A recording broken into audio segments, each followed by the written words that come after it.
You realize there are so many things that we take for granted every day, and the sun is one of those things, by the way.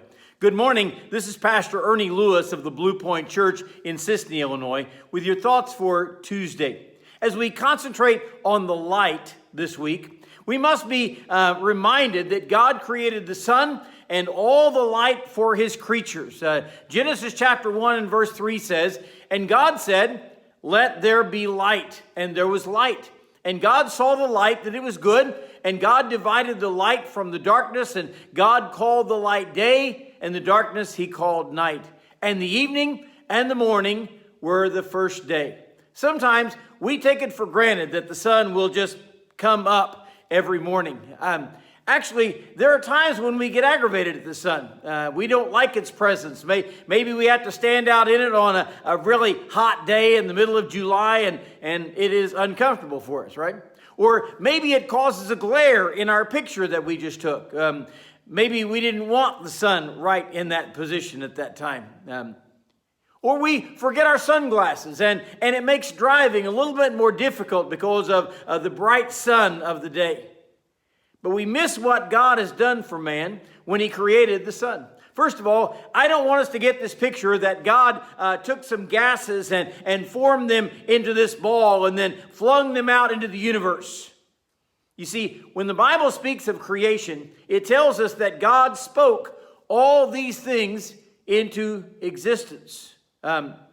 When God said, "Let there be light," there was light. I love that picture, the fact that God is not only all-powerful, but he can create things out of nothing. And this was not a casual spoken word.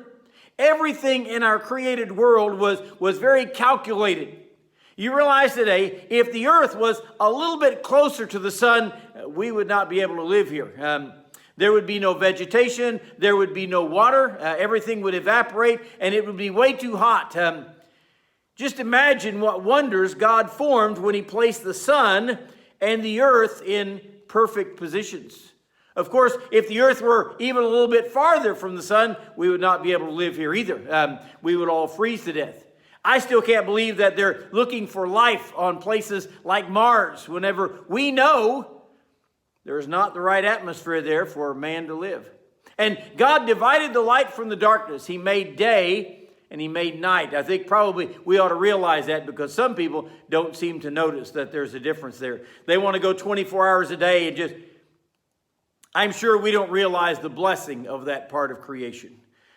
We are made as these finite beings needing a certain amount of rest every day.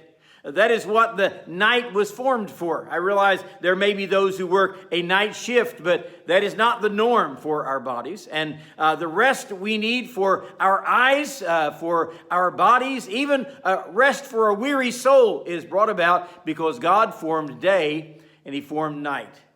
So whenever night comes, we probably need to turn off all those electronic screens and take the night for what it was meant for and get some rest. God has formed the light for our benefit, and he has designed the darkness for our benefit also. Let's give him praise for all that he has done, and let's live accordingly in a life that is pleasing to God, and certainly a life that worships him by our every belief and every action that goes with creation.